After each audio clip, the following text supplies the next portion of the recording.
amanece con fuerza, Venezuela amanece en unidad, porque la fuerza es la unión. La fuerza es la unión, la fuerza es la unión, te digo. Venga toda Venezuela a organizarse. La fuerza es la unión, la fuerza es la unión. Y a poner tu granito de arena, dale por Venezuela. Actívate, en la unión está la fuerza.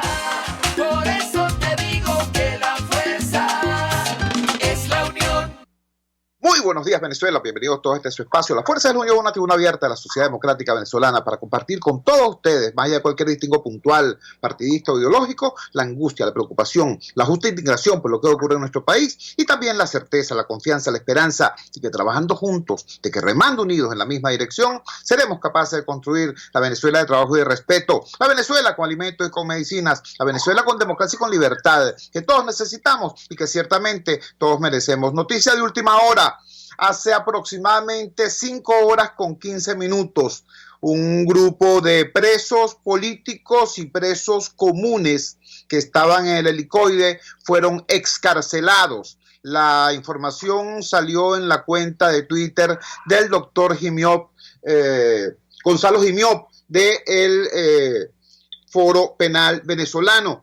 Esta organización no gubernamental que hace un seguimiento cercano y trabaja intensamente en este tema de la defensa de los derechos humanos de los presos políticos. Informa también Alfredo Romero que ya se produjeron algunas excarcelaciones a las 12:15 de la madrugada y que esperaban hasta más de 20 excarcelaciones, y que en el curso de la primera hora de la mañana procederán a identificar los nombres de estos presos políticos. Repito, es noticia de última hora, es noticia de la alta madrugada. Otra información no tan reciente fue el apagón monstruoso que afectó, según el Pitazo, a 17 estados del país. El Observatorio Venezolano de Conflictividad Social nos habla de que los efectos del apagón llegó incluso a 21 estados.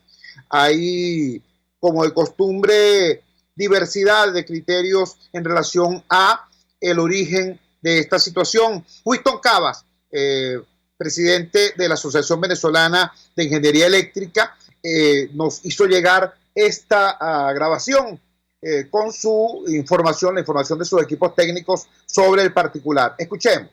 La falla del día de hoy, 5 de mayo del 2020, es producto de una falla, un disparo que se origina en la línea de transmisión de 765.000 voltios, la Horqueta Arenosa San Jerónimo.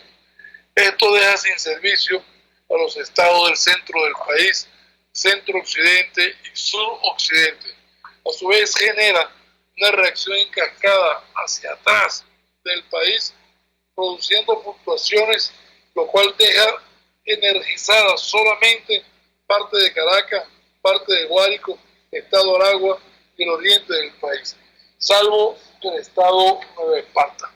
Esta falla viene a corroborar lo que en reiteradas oportunidades la Asociación Venezolana de Ingenieros Electricistas y Mecánicos del Colegio de Ingenieros de Venezuela le ha venido informando al país. El sistema eléctrico venezolano es inestable, es vulnerable, es frágil, y cualquier perturbación, que muy leve que sea, afecta severamente el servicio eléctrico. Y es producto de la desinversión, de la falta de combustible en nuestras centrales termoeléctricas y, por supuesto, de la falta de mantenimiento, ya que no existe recurso humano en el Corpoelec para hacer las gestiones de mantenimiento. A esto hay que agregarle la excesiva, continua y sostenida corrupción que en los últimos 20 años viene presentándose en el país, en lo general, y en el sector eléctrico en lo particular. Nosotros le decimos a los venezolanos con mucha responsabilidad que la solución a la crisis del sistema eléctrico venezolano pasa por un cambio en el modelo político económico del país. Si no hay una salida, no hay un cambio de gobierno, si no cesa la usurpación, no habrá solución a la crisis del sistema eléctrico venezolano. era la voz de Winston Cabas, el ingeniero electricista Winston Cabas, presidente de la Asociación Venezolana de Ingeniería Eléctrica y Mecánica, y como ustedes saben, en situación de exilio en estos momentos. Nos hace llegar esta grabación con lo que es la opinión técnica de ese grupo de ingenieros, de ese grupo de especialistas sobre el particular. Ahora, ¿cómo se vivió y cómo se vive esta situación en el interior del país? Como ustedes saben, ayer lamentamos y dimos el pésame a la familia, a una familia merideña, la familia de Rafael Hernández, un joven de 21 años que fue asesinado presuntamente por colectivos oficialistas cuando protestaba junto a su comunidad, precisamente demandando servicio eléctrico. Hace poco hubo una situación también en Barinas. 5 personas fueron detenidas, 4 de ellas, entiendo, fueron trasladadas a la condición de procesados, fueron presentados a tribunales por el delito supuesto de reclamar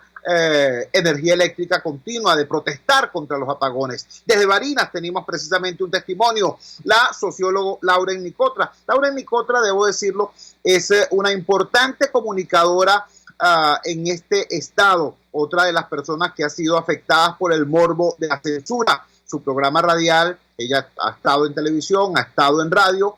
Su programa radial, que fue el último objeto de ataque, era uno de los más importantes del estado.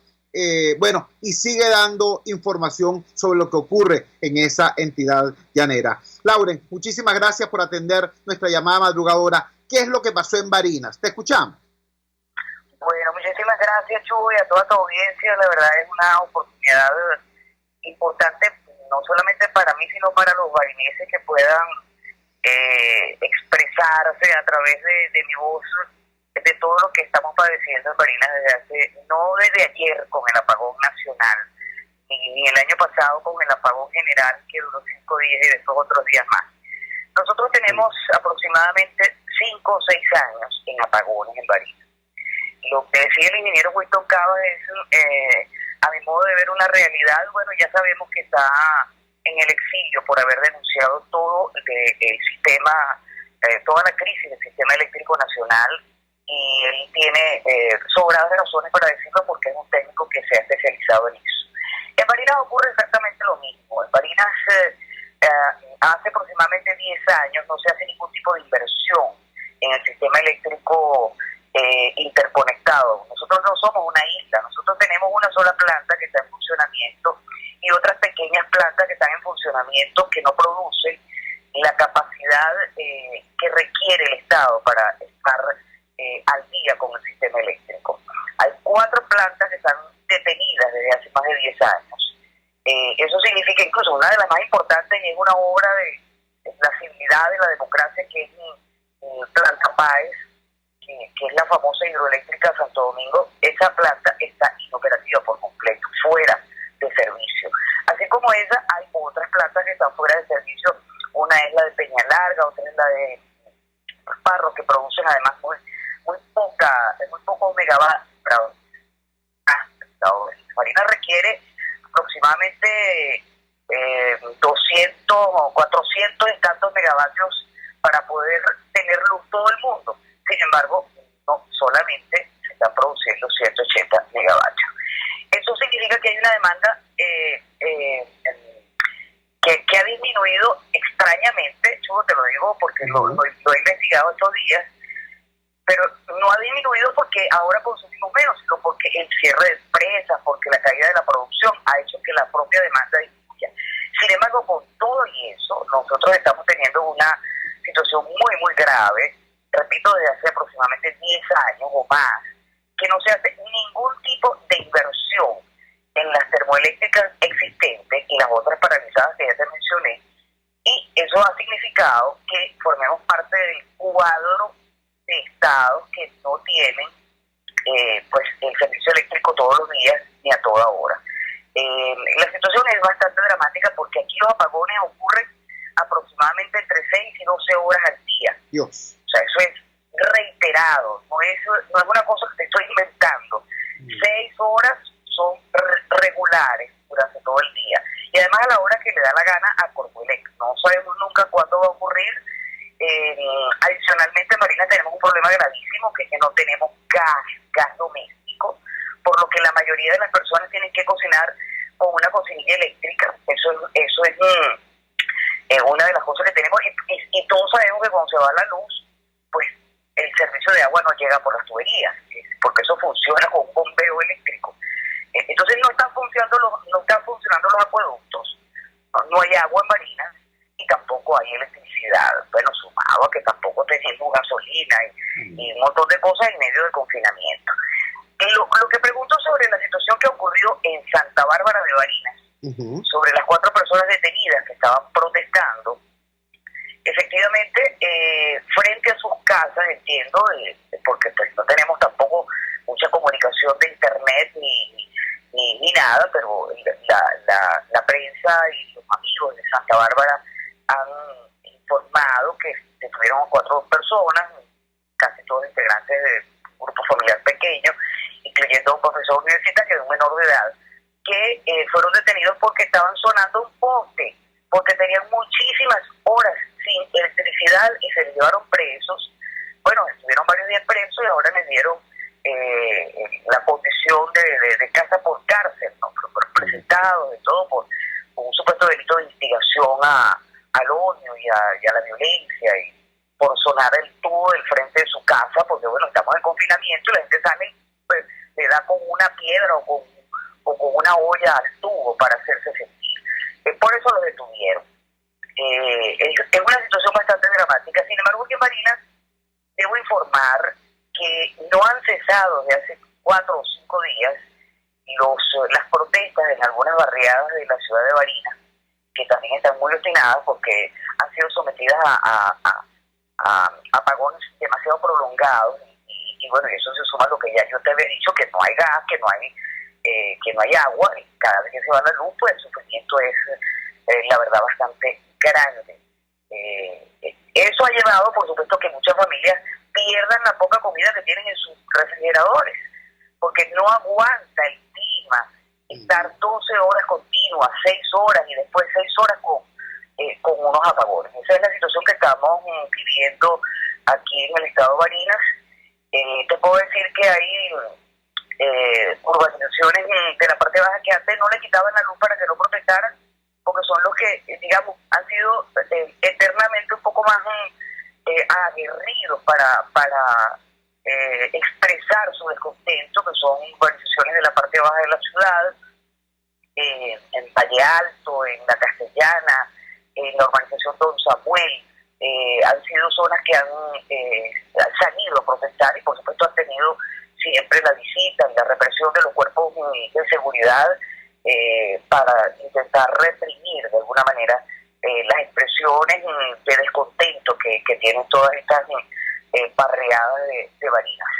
Esa es un poco la situación. No sé si tienes alguna pregunta. No, te agradecemos profundamente el reporte exhaustivo de la situación que está viviendo Barinas en el contexto del apagón que ayer afectó a por lo menos 17 entidades del país. Un gran abrazo, Lauren. Muchísimas gracias. Buenos días. Un gran abrazo para ti, Chu, y a tu audiencia. Y bueno, yo lo único que quiero, para finalizar, es que cuando menciono a Barinas, los colegas, amigos y periodistas y la gente que se encarga del tema eléctrico, pues siempre incluyen a Barinas, por lo menos. Porque lo único que sabemos de esto, Chu, y te lo debo decir con absoluta claridad, y lo decía muy tocado, es que mientras esté esta situación, esto no va a variar ni va a cambiar. Las autoridades regionales han dicho que los apagones se van a prolongar en el tiempo, porque no hay manera, porque no invierten, porque no hay personal, porque el dinero que había para invertirlo en las plantas termoeléctricas de Barinas, no sabemos qué lo hicieron, lo dieron sal y agua. Entonces, mientras esto ocurra, esto se va a seguir prolongando, por lo que la situación va a ser siempre más delicada para todos los barinenses y para el centro occidente del país. Vamos a estar muy pendientes, Lauren. Era Lauren Nicotra, en vivo, desde Barinas. Voy a compartir con ustedes un tuit que emitió Lauren hace poco. Decía: con dolor digo que nuestra comida se descompone. Ya no hay refrigerador que aguante estar sin electricidad desde ayer con este clima. Vivir en Barinas se ha convertido en una pesadilla horrenda. Bueno, escribo aún sabiendo que a nadie le interesa que la poca comida se pudra. sí nos interesa a nosotros, Lauren, y por eso, bueno, nos sentimos orgullosos de que hayas utilizado esta humilde tribuna para decir desde Barinas, bueno, que Barinas no solamente es la cuna de Chávez, ¿me entiendes?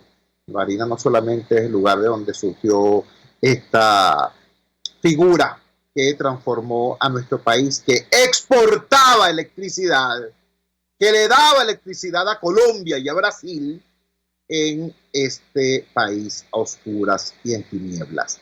Un detalle final antes de cerrar el segmento. Ayer hubo una declaración contradictoria de los hermanos Rodríguez. Por un lado, salió el señor Jorge Rodríguez dando una extensa rueda de prensa, una extensa locución, sobre el macutazo, sobre la supuesta invasión, el supuesto desembarco, y dijo que ellos sabían con pelos y señales desde abril quiénes eran, por dónde venían, qué venían a hacer, con qué armas contaban, por dónde iban a entrar, que los tenían infiltrados y que los estaban esperando. Eso lo dijo. Y luego, más tarde, habla la señora Delcy Rodríguez diciendo que lo que había ocurrido, que la falla eléctrica que ocasionó el apagón, bueno, fue un ataque al sistema eléctrico en el contexto de esta supuesta invasión, etcétera, ¿no? Chicos, bueno, o sabían o no sabían, ¿no? Porque si sabían que los tipos venían y que venían a hacer esto y esto y aquello, entonces, ¿cómo no protegieron el sistema eléctrico, que por cierto, supuestamente está militarizado desde hace tanto? Repito, o sabían o no sabían, o se comunican en el gobierno, o por lo menos los hermanos, o qué te puedo decir. Lo cierto es que una vez más, y ojo con esto, el sistema eléctrico falla. Y falla en momentos en que no hay nadie trabajando por la cuarentena, ¿no? Venezuela está paralizada, todo el mundo está en su casa, no hay industrias, no hay comercio, no hay nada. ¿Tú te imaginas este país reactivado? ¿Qué pasaría con el sistema eléctrico? ¿Te imaginas? ¿Te imaginas que la demanda se comporte normalmente? ¿Qué va a pasar? En eso es lo que tienen que pensar. Y en actuar con un mínimo de responsabilidad. Vamos a la siguiente pausa comercial y ya regresamos con muchísimo más de La Fuerza. La fuerza es la unión. Usted escucha Unidad, la fuerza es la unión, con Chuo Torrealba por RCR 750 AM. Sintonícenos a través de Periscope, @RCR750, la radio que se ve. En RCR somos vanguardia. Toda la programación de tu RCR también la puedes seguir a través de la internet. Audio y video en tiempo real. Noticias y mucho más. No te pierdas ni un segundo de nuestra programación. No hay excusa ni cadena que valga para que dejes de escucharnos. Ingresa a rcr.tv, la radio que se ve. Ellos sí que no saben nada. Y así nos va. El espacio donde se tocan los temas más candentes de interés político y nacional. Y así nos va. En este programa, la picardía y el humor inteligente son los protagonistas. Pura cabilla. Lara y Hernández descosen y revelan los secretos más oscuros del acontecer político. Y así nos va. De lunes a viernes a las 4 de la tarde. Por RCR 750 AM. Opinión, ideas en debate. Usted escucha a Chuo Torrealba en Unidad, la fuerza es la unión, por RCR. Regresamos a La Fuerza es la Unión. Quiero compartir con ustedes una información que nos llega a través de las redes sociales. Aparentemente hay una restricción en la circulación en la autopista Caracas-Guarenas, concretamente a la altura del túnel. Al parecer hay una movilización militar en el área y hay restricción allí en la autopista Caracas-Guarenas, la autopista Gran Marcal de Ayacucho, a esa altura. Damos la información para que las personas que tendrían la necesidad de circular por esa vía tomen sus previsiones. Vamos a tocar otro tema de inmediato, mejor dicho, vamos a tocar el tema que hemos venido manejando desde el día lunes, la situación extremadamente grave que están viviendo nuestros hermanos que viven en la populosa zona de Petare. En Petare queda el barrio más grande de América Latina, el barrio José Félix Rivas, pero lo que está ocurriendo en Petare afecta no solamente a la zona 8 y 10 de José Félix, afecta a prácticamente todo el este popular caraqueño. La última vez que yo saqué la cuenta, la última vez que yo investigué, Petare seguía perteneciendo al municipio Sucre, que hoy tiene como alcalde al señor Rangel Ábalos, y el municipio Sucre a su vez seguía perteneciendo al estado Miranda, que tiene como gobernador supuestamente al señor Héctor Rodríguez. Vamos a conversar de inmediato con Ingrid Palacios. Ingrid Palacios es ancla del radar de los barrios en la zona y es una luchadora social de amplia trayectoria, por cierto, hija también de una muy destacada luchadora social que ya no nos acompaña, pero que bueno, su ejemplo y su testimonio sigue presente, su memoria sigue presente entre nosotros. Me refiero a Ingrid Palacios. Ingrid, gracias por atender nuestra llamada madrugadora. Bueno, ya hemos visto cómo tras 6 días de batalla en Petare y un insólito cacerolazo en apoyo a uno de los jefes de banda, la situación sigue igual y no hay pronunciamiento, al menos que uno conozca, de las autoridades políticas tanto del municipio como del estado. ¿Qué está ocurriendo en Petare? Te escuchamos. Hola, buenos días a todos los que nos sintonizan a esta hora.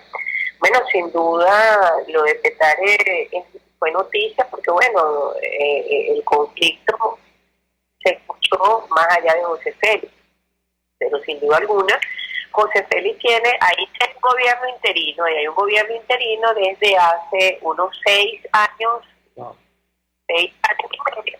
Este gobierno interino está dirigido por este joven que funciona en un modelo de planato, se llama Wilexi, y lamentablemente ha generado y lo digo que ha generado para la comunidad una visión, entre comillas, de un ser que garantiza algunos derechos que el Estado no les garantiza. Wow. Porque se evidencia una situación tan impresionante y como convocar un cacerolazo en favor de este ciudadano.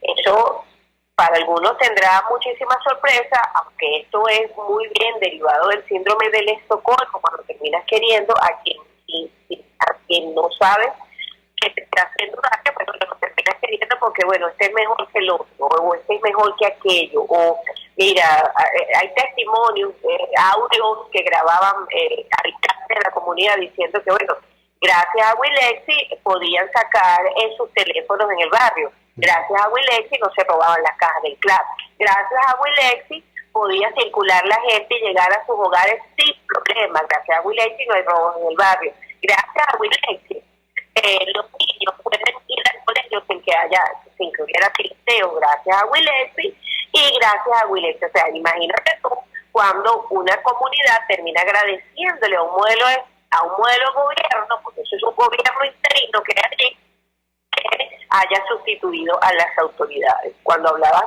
de las dos autoridades que deberían de tener una postura clara y firme y determinada en torno a una posición tan lamentable como la que está ocurriendo, que es un pronunciamiento de la alcalde del municipio Sucre, por su pronunciamiento, que a mi modo de ver fue bastante heavy, bastante light, así como que si te estuvieras hablando de 2 muchachitos que salieron de la escuela y se entraron a golpes en la calle. Bueno, pórtense bien, es como un audio que lo hizo a través de su cuenta de Instagram y me pareció bastante fuera de lugar porque además que evidencia que no hay una capacidad de respuesta frente a una situación como esta. Pero fíjate tú, Chuo, lo que más asombra es que este gobierno interino que se ejerce allí es de control social. Este sí tiene control social. Además, que lo ejerce con soberanía, porque lo recibe la gente, su autoridad, ahora se traslada a la gente. Y de esta manera, él ha permitido O sea que nosotros digamos como la Colombia de los 80, como el México de los 90, en medio de que él se encarga de hacer fiestas infantiles, de llevar regalos a los niños. Es más, hay unas imágenes que se están corriendo en las redes sociales. Esa es la zona 8 de Félix Rivas, donde prácticamente ven trasladando armas largas, y no solamente trasladando las armas largas, sino que ven la conducta que unas niñas frente a la acera por donde transitan estos hombres. Además, la conducta que adaptada por unas niñas que no tendrán ni siquiera 10, 11 años. Nadie mira una conducta ya, un comportamiento adaptado a lo que sabemos que pasa en el barrio, que se queda mirando a alguien de eso. Lo sabemos que para el barrio, cuando ellos pasan, eres invisible. Nadie lo vio, nadie se dio cuenta, no pasa, no existe. Entonces, todo lo que esto ha traído es mucho más complejo que un tiroteo. Porque fíjate tú, Jesús, hoy estamos viviendo los vecinos en esa zona alta de José Félix, desde la zona 6 hacia arriba, 63 días sin agua. O sea, que ellos prácticamente han pasado la cuarentena sin servicio de agua. Aunado, por supuesto, a que hay un recogimiento de la gas, pero el hecho es más fuerte. Existe por la zona 7 un chorrito donde allí adquieren agua, porque es el único chorrito donde se una cola muchas veces que requieren agua. Bueno, durante todo este conflicto, ni agua han podido recibir, no han podido salir los vecinos a hacerlo. Además, que existen audios donde este ciudadano se le dirige a los vecinos, se le dirige a su comunidad, donde los conviene a cuidarse porque él está defendiendo el territorio, porque esto no es un problema de las autoridades, que él habla de que esto es un problema de los gobiernos, eso es un problema aquí entre nosotros, y tranquilo que yo voy a vencer y aquí no a ninguno les va a pasar nada. Entonces imagínate tú todo este escenario cuya conducta y comportamiento no es otro que un comportamiento, por supuesto, irregular, basado en que no me queda de otra, porque no me queda de otra, termino, como te decía, agradeciéndole a quien me ha dado lo que un gobierno no es capaz de darle. Por ejemplo, seguridad. Caramba, Ingrid, es ciertamente estremecedor lo que nos dices, es tener la reedición del síndrome de Pablo Escobar o del Chapo Guzmán, pero acá en pleno corazón de Caracas. Qué cosa tan grave esta que nos estás refiriendo, justamente en el municipio que es dirigido por la persona que cuando fue viceministro de Relaciones Interiores inventó aquella política o protagonizó aquella política de las zonas de paz para el AMPA. Qué cosa tan grave, tan dolorosa y tan costosa, no solamente para Petare, sino para Caracas y para toda Venezuela. Muchísimas gracias, Ingrid. Estamos en contacto. Aló. Se nos cayó la comunicación. Era Ingrid Palacios, dirigente comunitaria de Petare Ancla, del Radar de los Barrios, dándonos esta otra visión que va mucho más allá del tema de orden público, que va mucho más allá de cuántas horas duró la balacera o de cuántos casquillos han recogido por las calles del barrio José Félix Rivas. ¿Qué tuvo que pasar para que en una zona tan importante como Petare hoy tengamos, como lo describe Ingrid Palacios, un gobierno interino, el gobierno de Wilexis? ¿Qué tuvo que pasar? ¿De qué manera las autoridades supuestamente legítimas, municipales y estadales, permitieron la conformación de ese gobierno interino del Wilexis en Petare? ¿Y por qué ahora, para sacar a ese gobierno, en lugar de proceder a la restitución de la soberanía del Estado sobre ese territorio, bueno, sencillamente se asiste en forma displicente a una guerra entre bandas, como permitiendo que otro sector amponil tumbe a ese gobierno del AMPA para sustituir pues un delincuente por otro? ¿Será? Triste y grave. Eso hay que evitarlo, y hay que evitarlo no solamente en Petare, hay que evitarlo en toda Venezuela. Ojo con esto. Termino con esta preocupación compartida. Que nadie se imagine que lo que está pasando en Petare o lo que está pasando en la Cota 905 es algo circunscrito a un espacio territorial determinado o a un estrato social determinado. No, así empieza la violencia. No sabes cómo termina. Vean lo que pasó en Colombia, vean lo que pasó en México, vean lo que pasó en Centroamérica. Llega un momento en que no hay un sitio de la ciudad, no hay un sitio del país que esté a salvo de esa violencia transformada en gobierno interino, en gobierno de facto. Esa es la preocupación que todos debemos albergar frente a esta situación dantesca que está ocurriendo en Petare. Vamos a la siguiente pausa comercial y ya regresamos con muchísimo más de La Fuerza. La fuerza es la unión. Les estamos presentando Unidad, la fuerza es la unión, solo por RCR 750 AM. Puedes seguirnos en nuestras redes sociales. En Twitter, @RCR750, la radio que se ve. Ellos sí que no saben nada. Y así nos va. El espacio donde se tocan los temas más candentes de interés político y nacional. Y así nos va. En este programa, la picardía y el humor inteligente son los protagonistas. Pura cabilla. Lara y Hernández descosen y revelan los secretos más oscuros del acontecer político. Y así nos va. De lunes a viernes a las 4 de la tarde. Por RCR 750 AM. RCR 750 AM. Porque lo bueno une.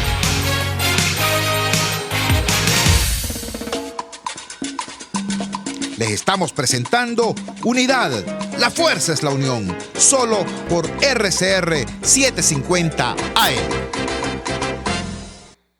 Regresamos a La Fuerza es la Unión. Estremecedoras las palabras de la dirigente popular Ingrid Palacios. Ciertamente estremecedor. Ahora, en todas partes hay gente que tiene un compromiso vital con su comunidad, que le duelen sus vecinos, que le duele su espacio urbano y levanta la voz cuando cosas importantes y extrañas ocurren. Algo así también pasó en Macuto. Cuando ocurrieron los eventos del pasado domingo, una de las primeras voces que fue consultada, entre otros, por el portal Caraota Digital, fue Nelson Galvis. Nelson Galvis es un dirigente popular, es un dirigente comunitario, a quien el Radar de los Barrios tiene el honor de conocer desde hace muchísimo tiempo. Y lo hemos conocido no porque esté conspirando, porque esté en tal o cual conducta antidemocrática, no, al contrario. Él ha estado pendiente siempre de lo que pasa en su comunidad. Lo conocimos cuando se denunció que el castillete de Armando Reverón, allá en las 15 letras en Macuto, se estaba cayendo ante la indolencia del gobierno. Así fue como conocimos a Nelson Galvis, siempre, repito, pendiente de su comunidad. Fue una de las primeras personas consultadas por los medios a propósito de lo que estaba ocurriendo el pasado domingo en Macuto, y eso le ha traído desafortunadamente algunas consecuencias. Lo tenemos en línea en este momento. Nelson, gracias por atender nuestra llamada madrugadora. ¿Qué está pasando en Macuto después de los eventos del pasado domingo? Muy buenos días, te escuchamos. Buenos días, Chugo. Buenos días a todos los que escuchan. Bueno, la situación fue bastante difícil lo que sucedió el día domingo en la madrugada, ¿no? Recuérdate que Macuto siempre ha sido una parroquia tranquila, una parroquia turística, ¿no? Y bueno, y nos sorprendió lo que nosotros vimos. Yo antes de describir lo que sucedió el domingo, Chugo, yo quiero hacer un relato, porque yo tengo ciertas dudas, ¿no? Referente, digamos, a lo que sucedió este día, ¿no? Tú sabes que Vargas es una zona, es una franja costera, ¿no? Y ahí, en el caso de la parroquia de Macuto, es una franja demasiado angosta, demasiado pequeña, que solamente tiene una entrada, ¿no? La entrada que es un simulacro y una sola salida, que es por la salida del playón. Es tan así, Chugo, o sea, hago esta reflexión por lo siguiente, para responder lo que yo quiero decir. Aquí sucede cualquier delito, inmediatamente las autoridades agarran el ladrón o el delincuente, porque en la misma topografía de nuestra parroquia, que es una parroquia pequeña, una parroquia que para poder salir tiene que salir por Punta Mulato o por el Playón, o en todo caso por el Ávila, pero y eso está hay custodia de la Guardia Guardia Nacional y de los efectivos militares. Yo no comprendo en este caso esa persona o esos paramilitares, no sé quién era, ellos ya han escogido a Macuto para desembarcarse y formar motín, ¿no? Por eso yo tengo ciertas dudas de lo que sucedió ese día, porque es una parroquia que a final de cuentas no brinda, en el caso de un delincuente, no brinda ningún tipo de escape, ¿no? Y es fácil de agarrarlo. Mira, el día domingo me despertó los disparos, ¿no? Eso fue como a las 4:30 de la mañana. Todo el mundo, en este caso yo aterrorizado, no sé lo que estaba sucediendo. Yo más o menos al balcón y veo unos helicópteros volando. Yo al principio quería que eran unos drones, porque como se había hablado tanto de la cuestión de los drones, y digo, bueno, esos son drones, pero cuando yo veo que se acerca al edificio, veo que son unos helicópteros. De igual manera, yo comienzo a ver hacia el mar. Recuerda que yo vivo en un edificio muy cercano a la playa, un mirador, ¿no? Y yo vivo en un edificio que es totalmente un mirador. Es tan así que cuando yo miro la mirada hacia la parte izquierda, hacia la de la mar, yo veo hasta el aeropuerto, ¿no? Entonces, y te digo esto porque eso me permitió ver que lo que estaba sucediendo a nivel de la playa, ¿no? Este tiroteo se dio a nivel de la Cumaña y Álamo, aunque era de noche. Se veía en el mar una luz azul y los helicópteros lo rodeaban, pero eso era tremendo. Y eso fue después de los disparos. Yo agarré un video chubo de un amigo aquí, un vecino que está en la parte alta de la montaña entre los mundos y el cojo, y él sí grabó los disparos que hubieron, ¿no? Que fue un ráfaga más o menos, yo te puedo decir, de como de 5 o 6 o 7 minutos. Eso fue rápido, ¿no? La ráfaga de tiros que se dieron. Cuando yo fui a hablar yo solamente logré ver cuando el helicóptero rodeaba a la embarcación. Ahora, cuando amaneció, cuando amaneció, porque eso era de noche, eso era 4:30, 5 de la mañana, cuando amaneció, yo tengo aquí una larga vista y comencé a observar hacia la parte donde está el hotel Edward, ahí en ese tramo de la Cumaña, comencé a ver efectivos vestidos de negro, no sé si era la FAE o si era un cuerpo antimotín, etcétera, etcétera. Y comencé a ver una persona, yo creo, en ese instante yo pensé que lo habían agarrado y lo habían acostado. Posteriormente, cuando yo oigo a Reverol diciendo que habían matado, ¿no? O asesinado, ¿no? En el enfrentamiento que hubo, habían 6 o 8 personas que habían fallecido y 2 agarrados. Entonces yo me di cuenta de que eran los cuerpos de las personas que habían fallecido en ese encuentro. También yo observé que al lado de los cuerpos estaban una bolsa negra, no sé qué cosa sería eso, una bolsa negra. Yo creo que no puede ser armamento, porque si un armamento debe ser demasiado pesado, ¿no? Y eso se hunde, y entonces yo no sé cómo, no sé qué otra cosa que habrán traído, digamos, en esa cuestión.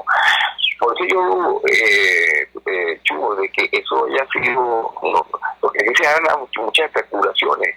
Y también yo tengo información que eso hay que corroborarlo, de que hay una señora cercana ahí en la iglesia San Bartolomé de Macuto, de que ella vio a esa nadie que se acercó y entonces ella llamó al 191, entonces llegó la policía, entonces hubo unos disparos, entonces en ese instante creo que la policía pidió apoyo a la FAI, y es cuando se presenta la FAI y se presentaron los helicópteros. Con esto yo quiero decir que hay mucha duda de lo que se dio en esos instantes. Nelson, estamos conversando con Nelson Galvis, dirigente comunitario de la parroquia Macuto y testigo presencial de los eventos del pasado domingo 3 de mayo. Tengo entendido, corrígeme si no es así, que a partir de esta situación y sobre todo de las declaraciones que diste a algunos portales digitales, has tenido algún tipo de molestias en la zona. ¿Eso es correcto? Sí, mire, por cierto, mi esposa ahorita anda sumamente preocupada, ¿no? Por lo que yo voy a decir o vaya a indicar, ¿no? Porque inmediatamente yo recibí información que yo estaba en una lista de que mi casa iba a ser allanada, ¿no? Entonces, recuerda de que aquí se perdió el Estado de Derecho. Aquí uno está, bueno, que tú sales de tu casa, te desapareces y no sabes a dónde te van a meter. Entonces, si yo tengo esa amenaza, ¿no? Yo no sé si después de esta declaración que yo esté dando, me vayan a visitar. Ayer estuve aquí, bien cerca de mi casa, ¿no?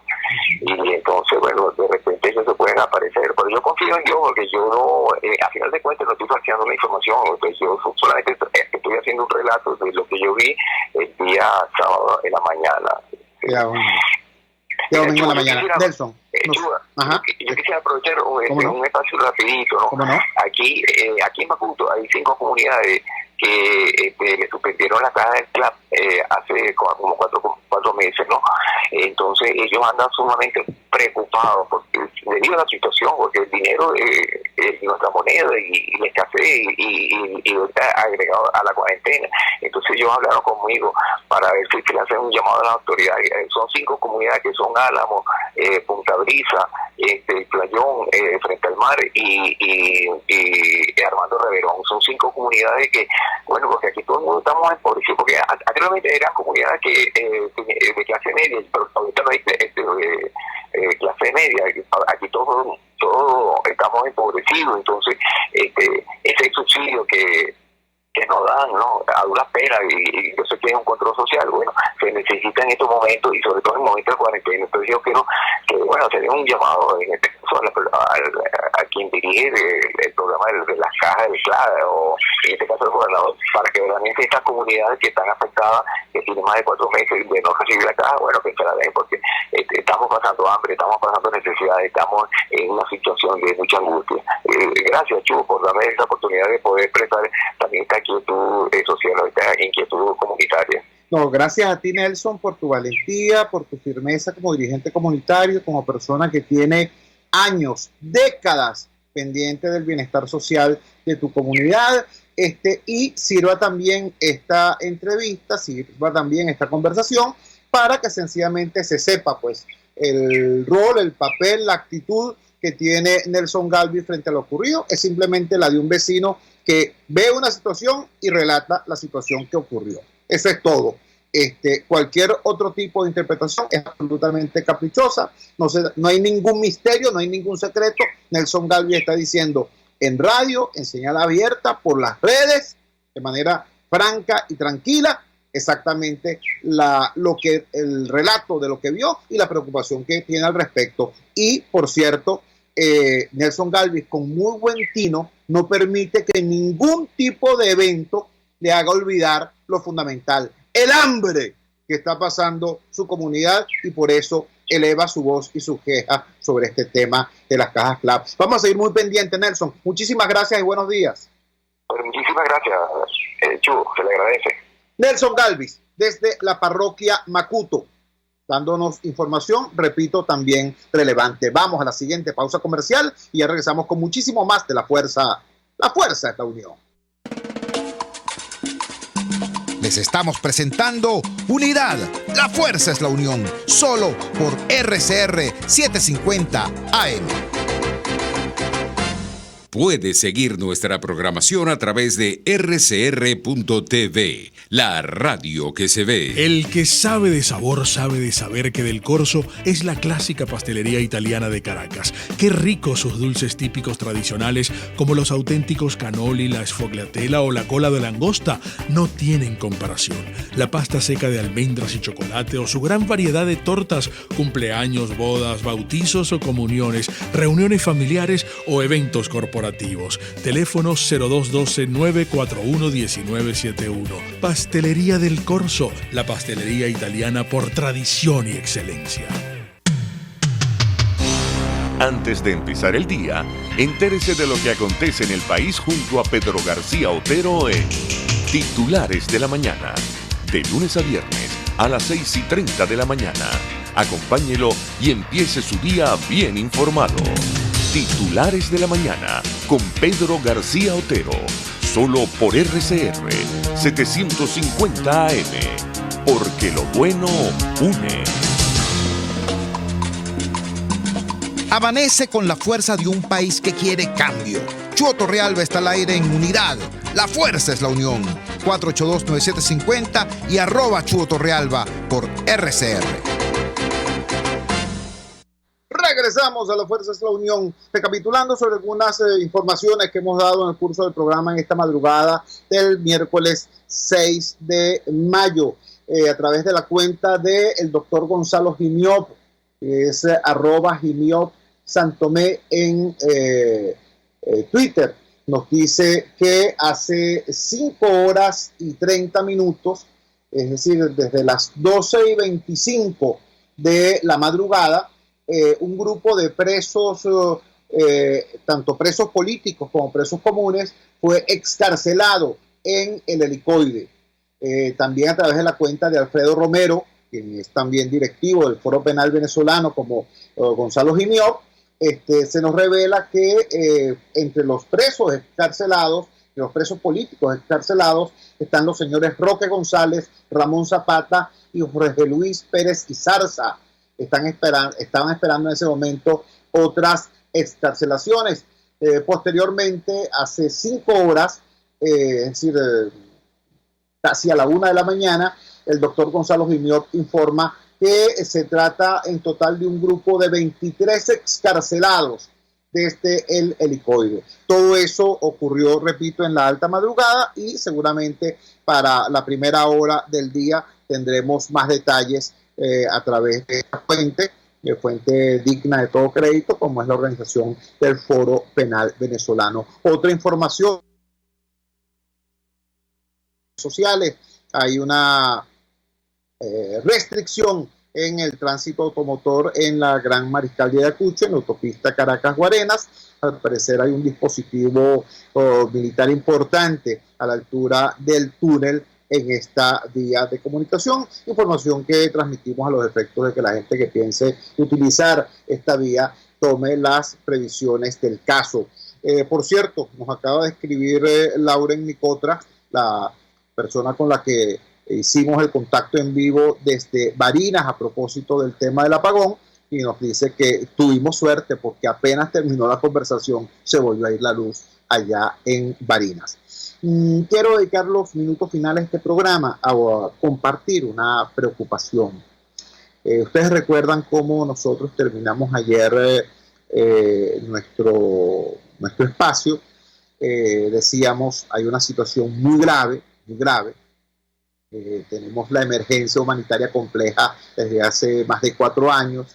Tenemos ahora sobrevenida la emergencia sanitaria con la crisis del coronavirus, y la crisis del coronavirus ha impactado la demanda mundial de petróleo, y eso además en el caso concreto venezolano termina por transformarse en una auténtica tragedia, porque por 2 razones. Por un lado, por la destrucción sistemática que el régimen del Chavo Diosdado Madurismo ha hecho de nuestra industria petrolera. Es decir, PDVSA está en el suelo, no ahorita por el coronavirus.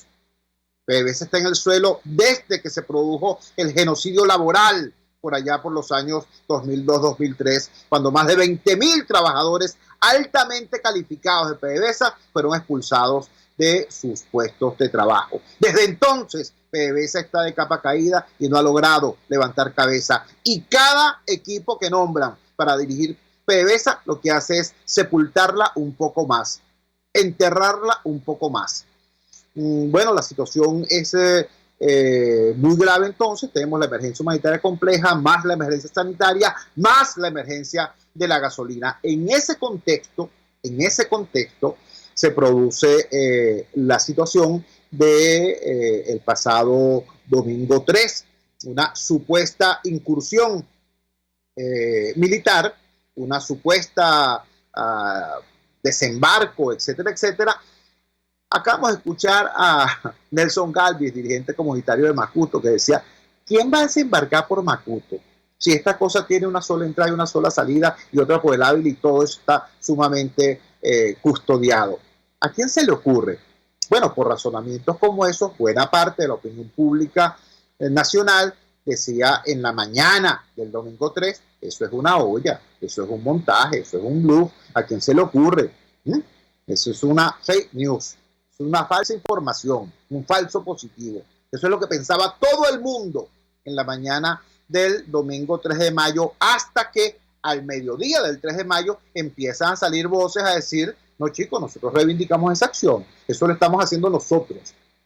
Eso se llama la Operación Gedeón, y sale un capitán de la Guardia por allí y un diputado por allá, y de repente entonces hay las declaraciones del comisario Simonovic un poco más adelante, saludando la acción como la acción de unos valientes, etcétera, etcétera. Toda esta situación entonces empieza a tomar otro cariz, un cariz completamente distinto, porque por lo menos aquella acusación de que era un show del gobierno, del régimen de Maduro, ya no se podía sostener. Estaba pasando quizás eso, pero también otra cosa. Y además esa cosa estaba implicando de manera peligrosa a buena parte del liderazgo democrático venezolano, porque hay que, por la vía de la vida, se coordina lo que ocurrió el pasado domingo 3 y el lunes también, con una información que de la agencia AP, con la firma del periodista Joseph Goldman, estaba circulando pues sobre el desmantelamiento de una operación que estaba en principio liderada por Alcalá Cordones, y que supuestamente en algún momento tuvo alguna vinculación o consulta con el liderazgo político. Todo eso estaba en el aire. Todo eso era necesario precisarlo, responderlo, desmentirlo, aclararlo. Bueno, ayer hubo sesión ordinaria de la Asamblea Nacional. Era el espacio ideal para hacer toda esa, para darle al país la información necesaria, porque la Asamblea Nacional es el foro político por excelencia para debatir estos y cualquier otro tema de importancia. Bueno, chicos, qué cosa tan extraña. Ayer había una agenda, yo se las leí a ustedes acá, yo pensaba que iban a transformar la agenda para discutir el punto, pues no lo discutieron. No lo discutieron. El presidente Guaidó hizo un comentario allí sobre un comunicado a propósito del tema de los derechos humanos de los detenidos, pero el tema de fondo, que es esa acción y sobre todo sentar una distancia clara, dejar la ambigüedad, salir de aquella necedad de que todas las cartas están sobre la mesa. No, chico, hay que decir cuál es la carta que tú estás jugando, en cuál es el juego en el que tú crees, cuál es la estrategia que le propones al país. Pues no se hizo ayer eso. Y como al que no hacen goles se los hacen, poco después el señor Jorge Rodríguez nos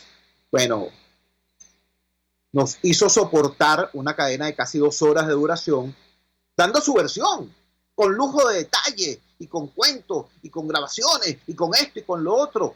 Esa versión puede ser lo que sea, pero tiene en este momento una ventaja. Es la única versión. La única. Porque todos los demás, los que deberían estar dando también su criterio, bueno, optaron por tirar un comunicado solitario. Bueno, ni siquiera, porque es que no ha habido pues una voz institucional. No es la Asamblea Nacional. No, es el presidente Guaidó prácticamente solo con su comunicado. Yo reitero mi preocupación como demócrata y como venezolano. Esta situación tiene que ser aprovechada como oportunidad para desmarcarse de manera clara. Bueno, chicos, lo hizo Trump. El presidente Donald Trump dijo, me desvinculo de todo eso, no tengo nada que ver con esa situación. Bueno, así actúan los gobiernos que son gobiernos, de verdad. Trabajamos para ustedes en la dirección general de la emisora, Jaime Nestares, al frente de los controles estuvo César Arteaga. Habló para ustedes su amigo, comunicador popular, activista social, ciudadano en lucha por la democracia y por la libertad, Jesús Chua Torrealba. Ahora más que nunca, fuerza, Venezuela, porque la fuerza es la unión. RCR presentó Unidad, la fuerza es la unión, con Chua Torrealba, solo por RCR 750 AM.